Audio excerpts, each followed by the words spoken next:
C'est bien, donc on va lire dans Matthieu au chapitre 5, et on va lire à partir du verset 3, et on lira jusqu'au verset 16. Donc si vous voulez suivre dans la lecture, vous pouvez le faire. Matthieu 5, 3. Heureux les pauvres en esprit, car le royaume des cieux est à eux. Heureux les affligés, car ils seront consolés. Heureux les débonnaires, car ils hériteront la terre. Heureux ceux qui ont faim et soif de la justice, car ils seront rassasiés. Heureux les miséricordieux, car ils obtiendront miséricorde. Heureux ceux qui ont le cœur pur, car ils verront Dieu. Heureux ceux qui procurent la paix, car ils seront appelés fils de Dieu. Heureux ceux qui sont persécutés pour la justice, car le royaume des cieux est à eux. Heureux serez-vous lorsqu'on vous outragera, on vous persécutera et qu'on dira faussement de vous toutes sortes de mal à cause de moi. Réjouissez-vous et soyez dans l'allégresse, parce que votre récompense sera grande dans les cieux. Car c'est ainsi qu'on a persécuté les prophètes qui ont été avant vous. Vous êtes le sel de la terre, mais si le sel perd sa saveur, avec quoi la lui rendra-t-on? Il ne sert plus qu'à être jeté dehors et foulé aux pieds par des hommes. Vous êtes la lumière du monde. Une ville située sur une montagne ne peut être cachée. Et on n'allume pas une lampe pour la mettre sous le boisseau, mais on la met sur le chandelier, et elle éclaire tous ceux qui sont dans la maison. Que votre lumière luise ainsi devant les hommes, afin qu'ils voient vos bonnes œuvres et qu'ils glorifient votre Père qui est dans les cieux. Amen. Donc, si vous étiez là la semaine passée, on avait regardé les deux premières béatitudes et on avait dit que c'est Jésus, au début de son ministère public, après qu'il a été dans les villes, les villages qui étaient associés à des grandes ténèbres. On sait que Jésus est venu comme une lumière pour éclairer les hommes, mais on lit dans la parole que les hommes préfèrent les ténèbres à la lumière. Donc, à moins que l'homme pécheur réalise son état de pécheur perdu, son état d'être dans les ténèbres, et on sait que à cause que le péché est entré dans le monde, ça atteint tous les hommes. Et le péché, vraiment, qu'est-ce qu'il fait? Il éloigne l'homme de Dieu. Et on sait qu'en arrière de ça, c'est le diable. Le diable veut maintenir les hommes dans son royaume de ténèbres. Donc, il va faire pour occuper les gens à un tel point qu'ils ne pensent même pas à leur condition où ils se trouvent. Mais le Seigneur Jésus, c'est la raison pourquoi il est venu. Il est venu, premièrement, vers son peuple, les Juifs. C'est dans le but là, de sauver. Et on sait que parce que son peuple, comme nation, l'ont rejeté, donc il va se tourner vers les nations païennes. Et ceux qui vont répondre à son appel, ils vont croire à son message, il promet cette vie éternelle. Donc ici, qu'est-ce qu'on avait vu la semaine passée?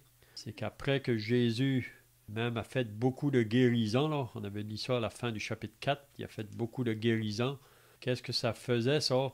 C'est que partout, on entendait parler de lui à cause des guérisons qu'il faisait, tous ces miracles, et les gens venaient à lui par foule et pour être guéris de leur maladie. Alors Jésus, ici, c'est son premier message qu'il va donner dans l'Évangile selon selon Matthieu. Il y a 5 messages que Jésus mentionne dans cet Évangile. Ici, c'est le premier.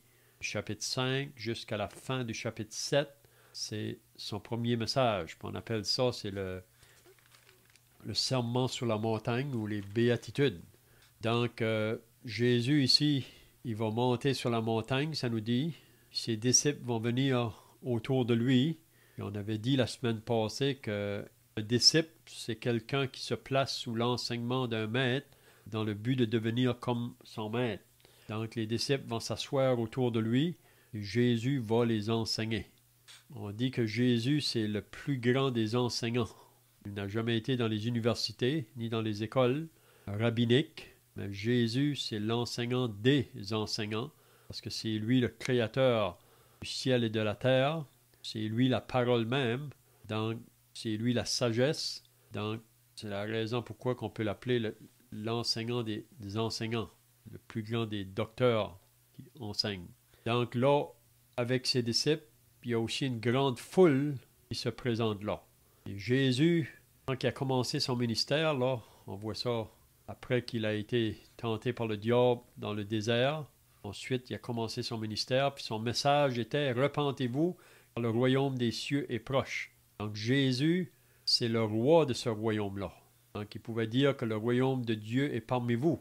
Donc Jésus, comme une personne, celui qui est le roi, qui va régner dans ce royaume-là, il était là en personne au milieu des autres.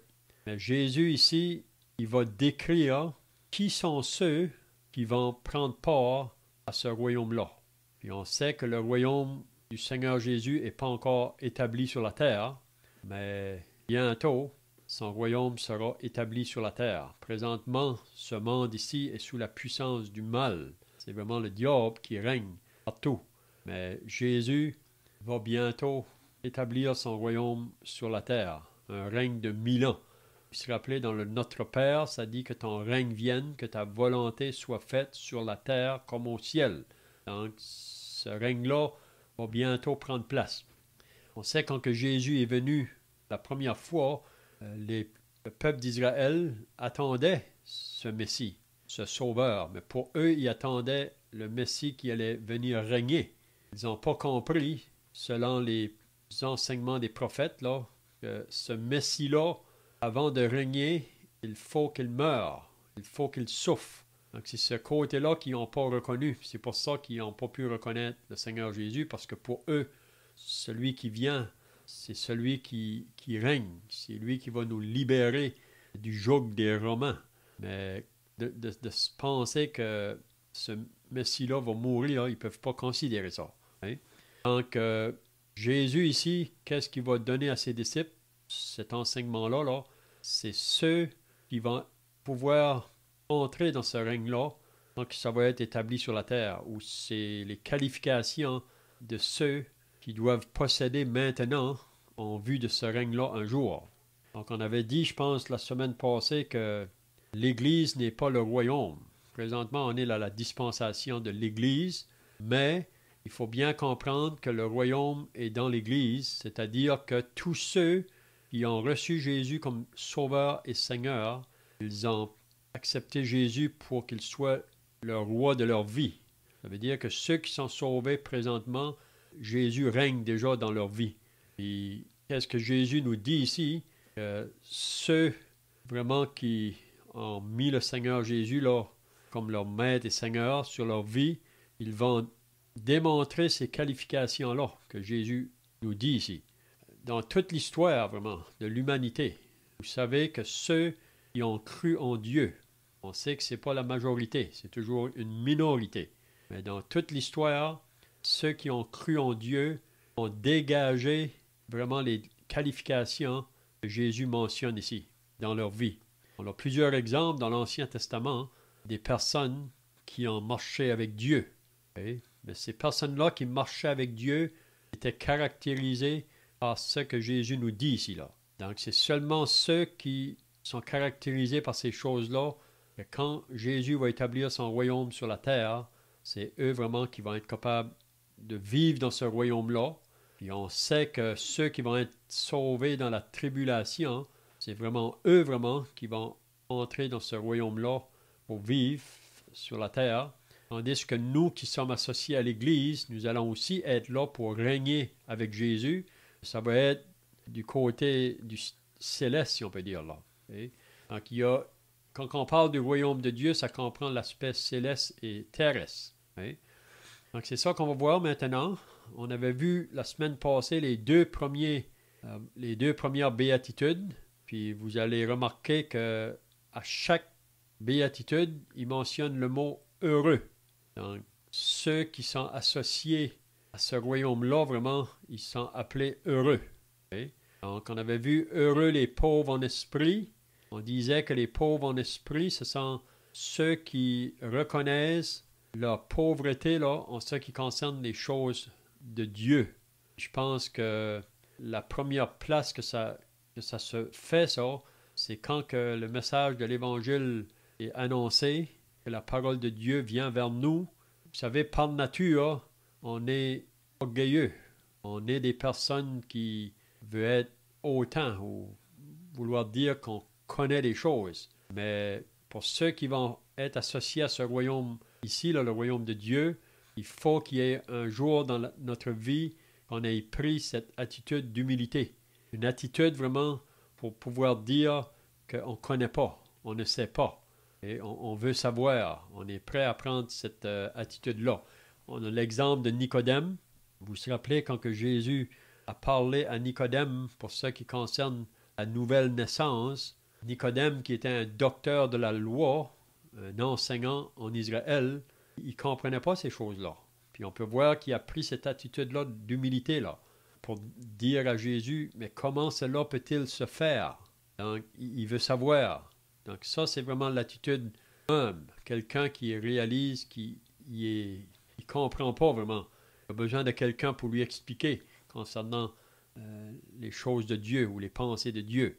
Vous vous rappelez aussi de l'Éthiopien dans Actes au chapitre 8. Vous vous rappelez quand que l'évangéliste Philippe a été demandé par le Seigneur d'aller sur le chemin désert qui allait à Gaza. Et c'est là que Philippe a rencontré cet homme, l'Éthiopien, qui était en train de lire dans son chariot. Il était en train de lire dans le prophète Isaïe. Puis vous vous rappelez qu'est-ce que Philippe lui a demandé? La question que Philippe lui a demandé, est-ce que vous vous rappelez? Cet homme-là, quand il est venu à lui, la question que Philippe lui a demandé, « Comprends-tu ce que tu lis? Comprends-tu ce que tu lis? » Et on voit que cet homme-là vraiment a pris cette place ici là, d'humilité. C'était un homme très haut placé dans la société. Il était un ministre vraiment. Mais il a dit, comment pourrais-je le comprendre s'il n'y a personne qui m'explique? Donc, c'est vraiment ça, là, ce que Jésus veut nous dire ici. Heureux les pauvres en esprit, car le royaume des cieux est à eux. Ça veut dire, c'est des personnes qui, à un moment dans leur vie, ils réalisent qu'ils ne comprennent pas les choses en ce qui concerne les choses du ciel. Ils sont prêts à être enseignés. C'est comme Jésus a dit dans Matthieu 18, « Si vous ne devenez pas comme des petits-enfants, vous n'entrerez pas dans le royaume des cieux. » Donc, il faut vraiment arriver à cette condition-là. Là. Avant qu'une personne va être née de nouveau ou née de Dieu, il faut qu'il arrive à cette attitude-là, là, humble, qui réalise vraiment que sans Dieu, il est perdu. Il faut venir au Seigneur. Donc, je ne sais pas si quelqu'un a des questions ici ou d'autres pensées à ajouter là. Donc, on pourrait dire aussi heureux les pauvres en esprit. Donc, quand on a pris cette attitude-là, avant le salut, si on peut dire, c'est quelque chose qui doit nous poursuivre toute notre vie par la suite. Donc, on appartient au Seigneur, on devrait toujours prendre l'attitude d'humilité. Parce que Pierre nous dit que Dieu résiste à l'orgueil, mais il fait gloire aux hommes. Donc, il veut toujours nous rappeler que dans notre vie avec Dieu, on devrait toujours garder cette attitude-là d'humilité. C'est comme ça, vraiment, on va être capable d'apprendre à connaître davantage les pensées de Dieu et les voies de Dieu. Donc, la deuxième béatitude qu'on avait vue, c'est « Heureux les affligés, car ils seront consolés ». Donc, qu'est-ce qu'on peut comprendre ici? Que si on est identifié avec Dieu, on va connaître aussi des afflictions. Des afflictions, souvent, à cause de la persécution qu'on peut recevoir ou de l'opposition de la part de ceux qui ne sont pas nés de Dieu, qui ne sont pas croyants. On voit ça dans la parole de Dieu. Même Jésus a dit à ses disciples que le monde va vous haïr. Donc ça va apporter des afflictions dans la vie. Mais il dit « heureux les affligés ». Donc ça devrait être, on devrait regarder ça, les afflictions, comme quelque chose qui nous amène un bienfait. Parce qu'on est affligé pour le nom de Dieu. Il nous dit « ils seront consolés ».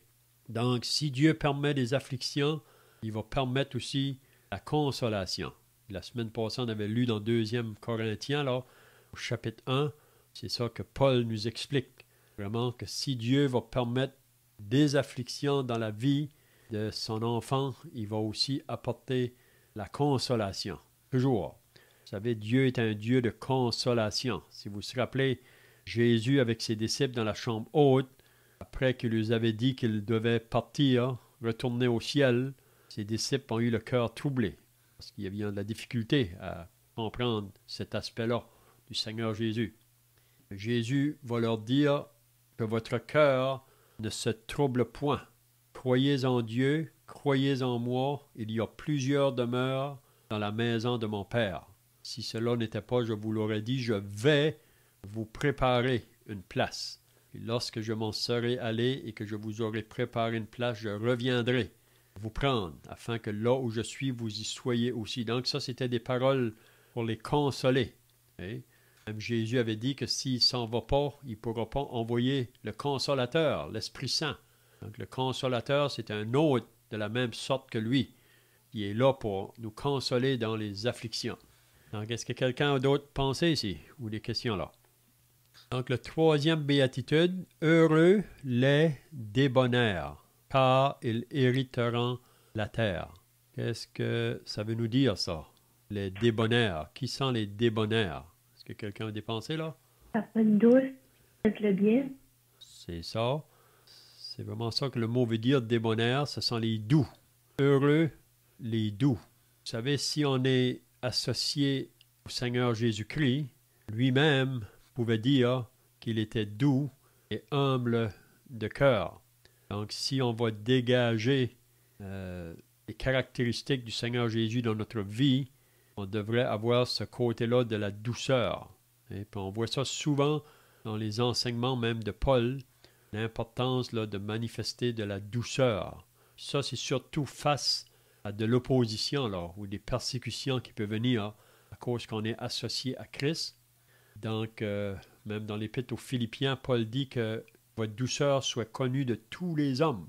Le Seigneur est proche. Et donc, on voit ça à plusieurs reprises. Le côté de manifester la douceur, ça veut dire qu'on ne va pas combattre pour nos droits. Et on laisse le Seigneur agir. On laisse le Seigneur marcher devant nous. Et il faut bien comprendre aussi que la douceur, ça ne veut pas dire quelqu'un qui est mou, quelqu'un qui ne va pas, comment je dirais, dire vraiment quand ça vient le temps de défendre la vérité, là, il va être prêt à le défendre ou le dire. Donc la douceur, c'est plutôt une attitude là, on ne veut pas se défendre. Et un peu comme Jésus, vous vous rappelez quand Jésus est venu, quand ils sont venus l'arrêter dans le jardin de Gethsémane, Jésus aurait pu se défendre, même qu'il a dit. Il avait dit à Pilate, mon royaume n'est pas de ce monde. Si mon royaume était de ce monde, des serviteurs combattraient pour moi. Il aurait pu faire venir des légions d'anges, même juste à sa parole, il aurait pu arrêter les personnes de mettre la main sur lui. On voit que Jésus s'est laissé prendre comme une brebis qu'on mène à la boucherie, comme un agneau muet devant ceux qui l'attendent. Il n'a point ouvert la bouche. Beaucoup d'accusations contre lui, beaucoup de moqueries, mais Jésus reste muet. Le seul temps qu'il parle, c'est pour dire d'où il vient, pourquoi il est venu, mais il ne va jamais chercher à défendre les accusations qu'on amène contre lui. Donc, ceux donc qui vont être associés à ce royaume-là, c'est des personnes qui présentement manifestent la douceur et dans leur vie et l'humilité. Donc, est-ce que vous avez d'autres pensées ici? Donc, le quatrième béatitude, heureux ceux qui ont faim et soif de la justice, car ils seront rassasiés. Qu'est-ce que Jésus veut nous dire ici? Faim et soif de la justice. Qu'est-ce que ça veut dire?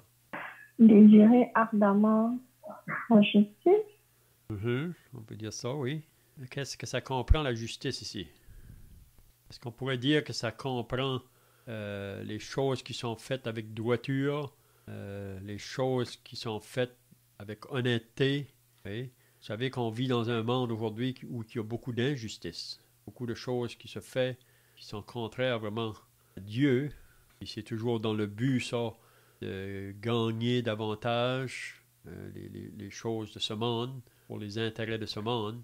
Mais le croyant, il a faim et soif de la justice. Ça veut dire qu'il peut voir les choses qui peuvent être injustes, mais il ne va pas prendre part à ces choses-là. Et il va plutôt chercher le côté de la justice et de la droiture. Et même dans nos vies de chaque jour, ça va un peu vraiment avec l'armure là, du croyant dans Éphésiens chapitre 6. Là. Parce qu'il parle, je pense, de la bouclier, ou peut-être avant ça, là, mais il nous parle un peu de la justice. Donc, c'est marcher avec une vie de droiture.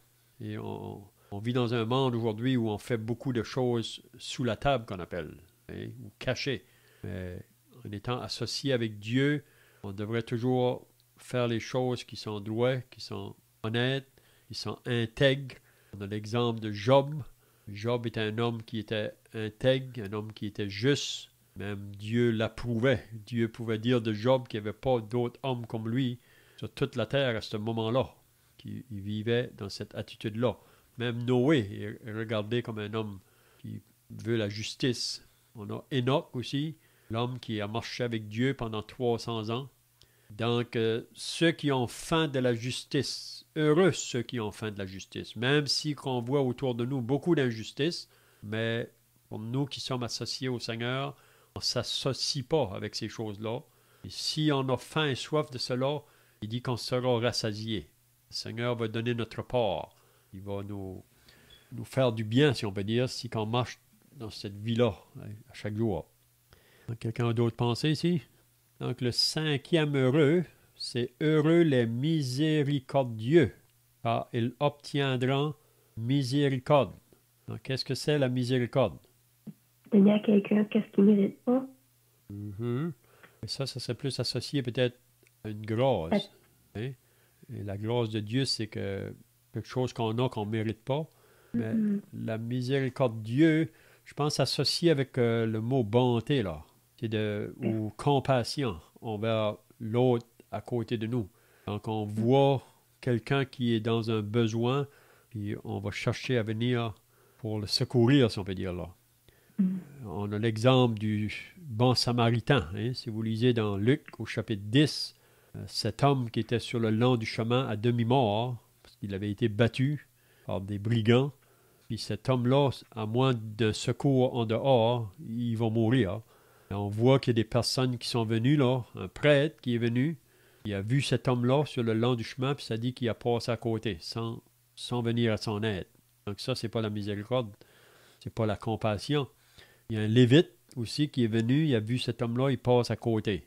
Mais le bon samaritain, ça dit qu'il a été ému de compassion, puis ça l'a poussé à agir envers cet homme-là. Et il a descendu de sa monture, ça dit qu'il a versé de l'huile sur ses blessures, il les a bandées avec des linges. Et ensuite, il a même monté sur sa propre monture pour l'amener à la bergerie, pour que quelqu'un prenne soin de lui. Donc ça, c'est vraiment la miséricorde envers les autres. On a des exemples de ça dans la parole à plusieurs reprises, le côté de la miséricorde. Vous vous rappelez que dans Matthieu 25, au jugement des nations, là, avant que le royaume va être établi sur la terre, il va y avoir le jugement des nations. Qu'est-ce qu'on lit là? Jésus, ça nous dit, il va prendre ceux qui sont à sa droite, les brebis, les boucs qui sont à sa gauche. Il va dire aux brebis à sa droite, venez, prenez possession du royaume qui a été préparé pour vous depuis la fondation du monde. Qu'est-ce qu'il dit après? J'ai eu faim, vous m'avez donné à manger. J'ai eu soif, vous m'avez donné à boire. J'étais un étranger, vous m'avez recueilli. J'étais en prison, vous êtes venus me visiter. Et j'étais malade, vous êtes venus me voir. Donc, eux vont dire à Jésus, mais Seigneur, quand est-ce que nous avons fait ces choses-là? Mais il va leur dire, à chaque fois que vous l'avez fait à l'un de mes plus petits, c'est comme à moi que vous l'avez fait. Donc ça, c'est ceux qui vont être à sa droite, mais ceux à sa gauche, eux, ne pourront pas agir de cette manière-là. Et eux, ils vont voir quelqu'un soif, ils ne vont pas lui donner à boire, faim, ils ne vont pas lui donner à manger. Hein? Mais ceux qui sont associés à Christ ou à Dieu, là, il y a eu un moment dans leur vie qui ont cru, ils vont manifester ça. C'est ça qui devrait se manifester. Hein? C'est vraiment ça, la manifestation du Saint-Esprit dans nos vies. Vous vous rappelez que le fruit de l'Esprit, qu'est-ce que ça comprend? Est-ce que vous vous rappelez quels sont les fruits de l'Esprit? C'est ici dans Galates 5.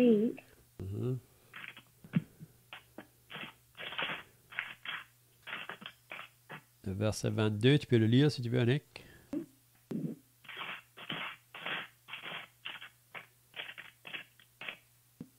17, verset 22, Galates 5. Le fruit de l'esprit, c'est l'amour, la joie, la paix, la patience, la bonté, la bienveillance, la foi, la douceur, la maîtrise de soi. Mhm. Ça n'est pas contre ces choses. C'est ça. Donc, c'est ça vraiment le fruit de l'esprit qui doit être dégagé dans nos vies de chaque jour. On sait que naturellement, la chair ne veut pas faire ces choses-là.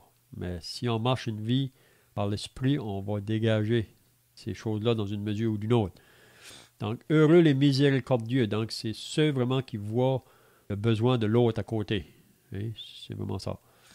OK, maintenant le verset 8. Ça, c'est le 6e. Heureux ceux qui ont le cœur pur, car ils verront Dieu. Donc, c'est ceux qui ont le cœur pur. Qu'est-ce que ça voudrait dire, ça?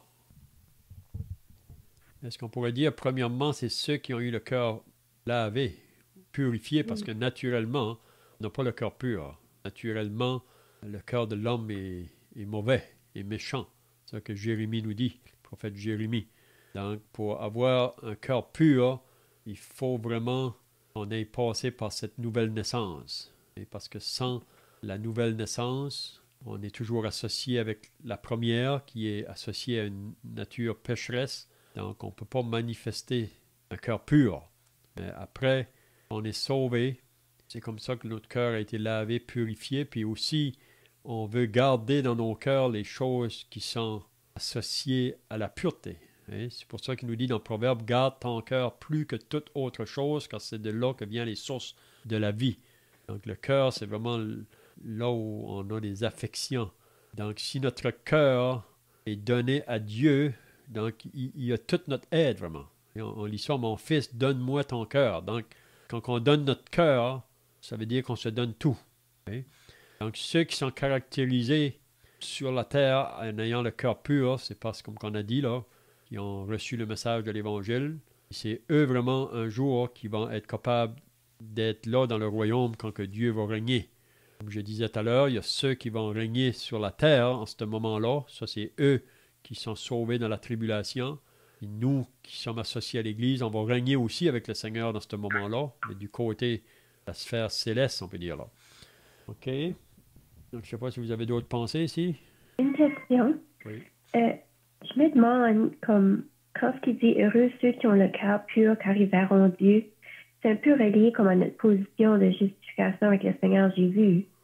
Parce que, personnellement, si moi je regarde à l'intérieur de moi-même, je sais qui ce que je suis. Là, le Seigneur est éclairé, puis il n'y a pas vraiment rien de bon dans moi. Mais si il y a quelque chose qui est bon, qui sort de moi, ça vient du Seigneur, je le sais. Ça serait plutôt une position aussi? Oui, c'est ça. Parce que, voilà. C'est ça. Ça. Parce que en nous, il y a toujours, comme tu dis, cette nature qui est contraire. Mais parce que l'Esprit de Dieu est en nous, c'est seulement par l'Esprit de Dieu vraiment qu'on va être capable de produire ces choses-là. Parce qu'en nous-mêmes, on ne peut pas, c'est ça. Donc, parce qu'on a été justifié, l'Esprit de Dieu est en nous. Donc, il nous donne maintenant ces désirs-là, là, et de faire les choses qui vont être agréables à Dieu, qui vont plaire à Dieu. Quand on pense à la pureté, si vous lisez dans l'Épître aux Philippiens, Paul exhorte les chrétiens là, de toujours occuper nos pensées avec les choses qui sont pures, qui sont vraies, qui sont vertueuses, qui sont dignes de louange. Donc si on s'occupe avec les choses pures, ça va affecter toute notre être. Mais il faut reconnaître qu'on a cette nature en nous qui veut les autres, veut le contraire de ça. Hein? Donc c'est vraiment une bataille, vraiment. La vie chrétienne, même aujourd'hui, je parlais avec une personne qui était au Bénin, et réalise que la vie chrétienne, c'est un combat, c'est une bataille, parce qu'on vit dans un monde qui est tout au contraire. Hein?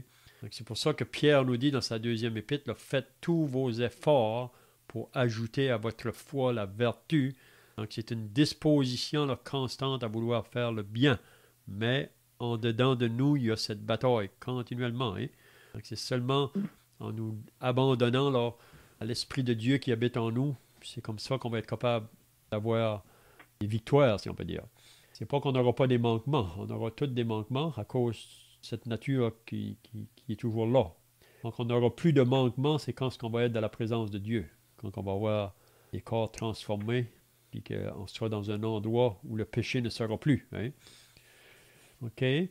Donc, le verset 9, je pense que là, on est rendu 1, 2, 3, 4, 5, 6, 7e. La 7e béatitude. Heureux ceux qui procurent la paix, car ils seront appelés fils de Dieu. Donc, qu'est-ce que ça veut dire? Les peacemakers, comme qu'ils disent. Oui, c'est ça. C'est des personnes qui aiment la paix. Hein? Ils veulent la paix autour. On a un peu la même pensée dans Jacques. Si vous lisez dans Jacques au chapitre 3, là, qui nous parle de la sagesse d'en haut. Et premièrement, pure. Donc, il est associé avec les mêmes paroles un peu. Pure. Ensuite, pacifique. Pacifique, c'est vraiment ça, là. Les personnes qui veulent la paix. Puis la raison, vraiment, c'est parce qu'on est associé avec un Dieu de paix. On sait qu'avant le salut, on était en guerre contre Dieu. On était des ennemis à Dieu. Mais le moment qu'on a été sauvés, on a reçu la paix avec Dieu. Et on devrait être de ceux qui veulent produire ça toujours autour de nous, procurer ça. Hein? On va pas. S'il y a des choses qui. Puis ça peut être partout, hein? Si on est au travail, à l'école ou ailleurs, à la maison, c'est de chercher toujours une harmonie de paix. Heureux ceux qui procurent la paix. On est là pour produire ça autour de nous, hein? Car ils seront appelés fils de Dieu. OK? Donc, je ne sais pas si vous avez d'autres pensées ici. J'ai juste une pensée. OK. Tu sais, des fois, tu faire une conversation. Mhm. Quelqu'un qui parle de quelque chose ou que tu n'as pas les mêmes valeurs ou tu n'as pas les mêmes...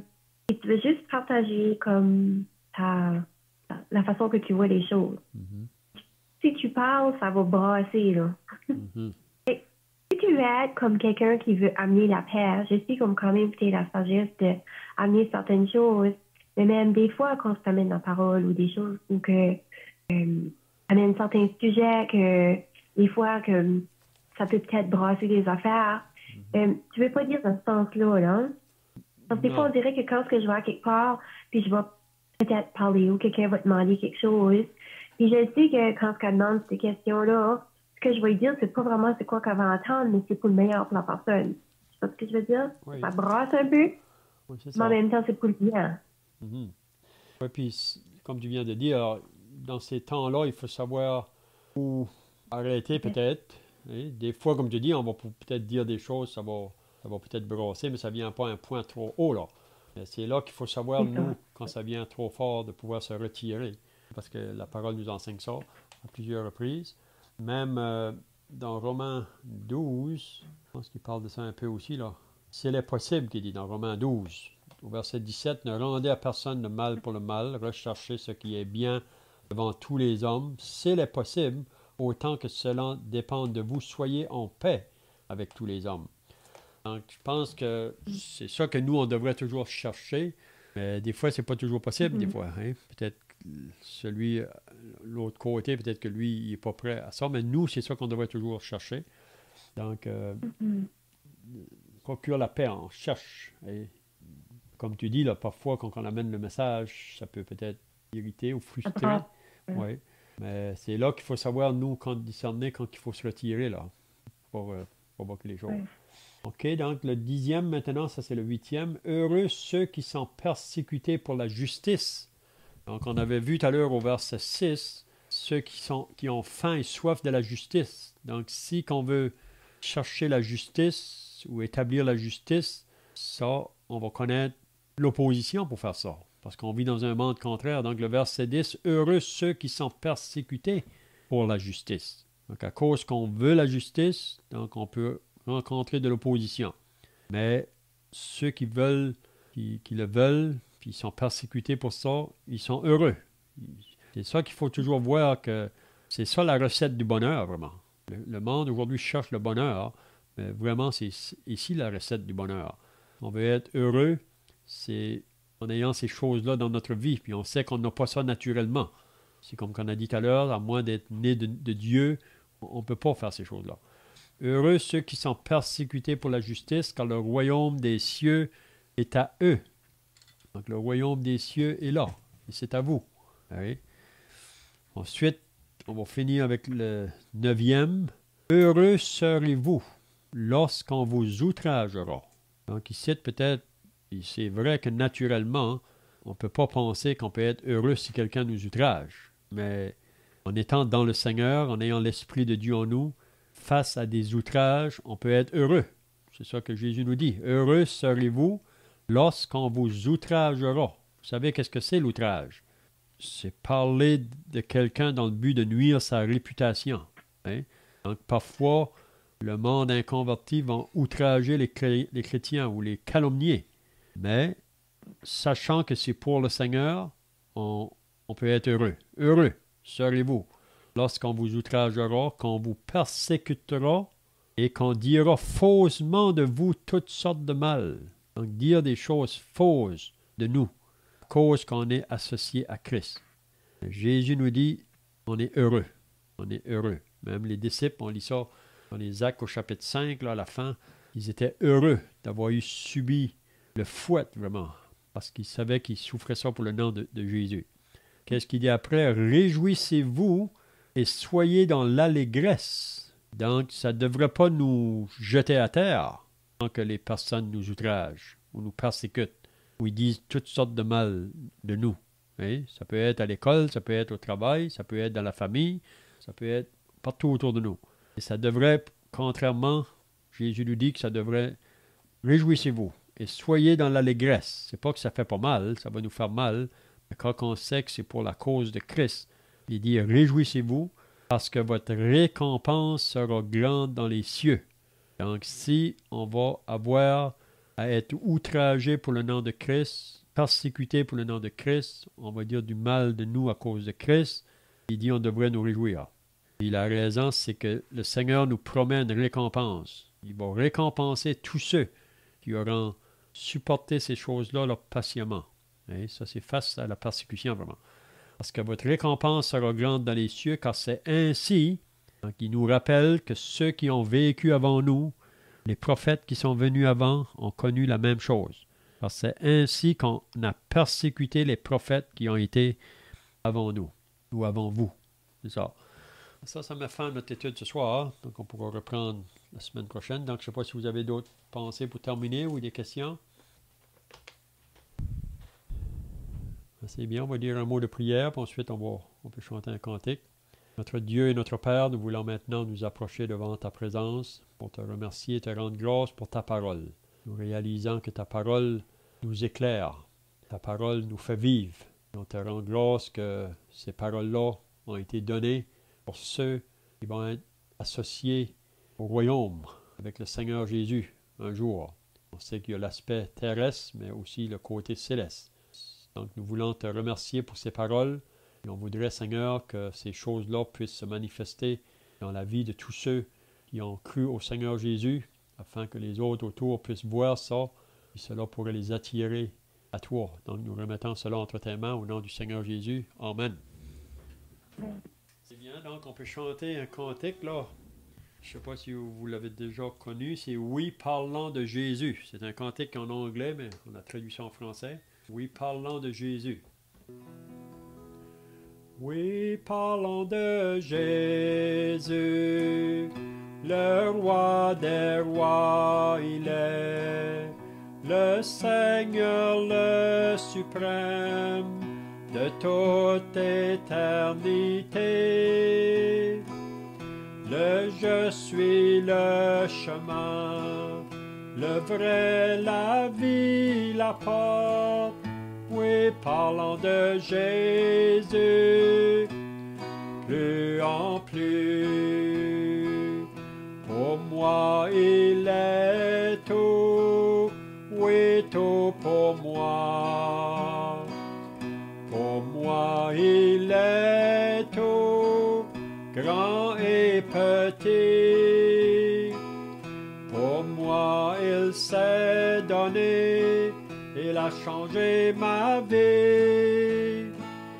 Oui, il est tout pour moi, qu'en est-il pour toi?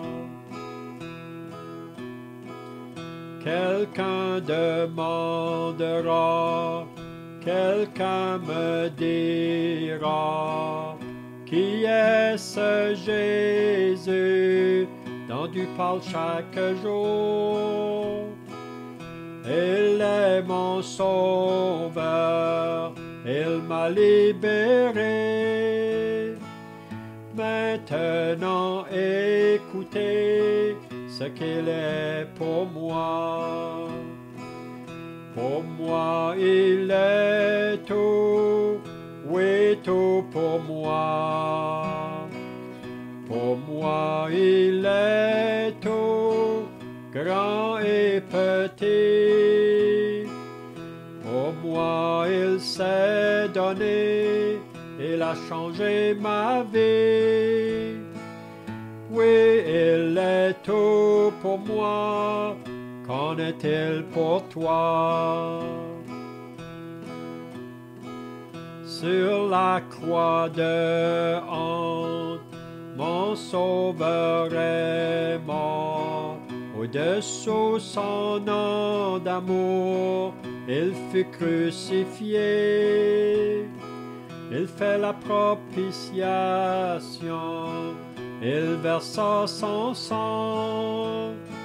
Il a ouvert le chemin pour aller au ciel. Pour moi il est tout, oui tout pour moi. Pour moi il est tout, grand et petit. Pour moi il s'est donné, il a changé ma vie. Oui, il est tout pour moi, qu'en est-il pour toi? C'est bien, dis le bonsoir à chacun, puis à la samedi si Dieu le veut. Bye bye. Merci, bonne soirée.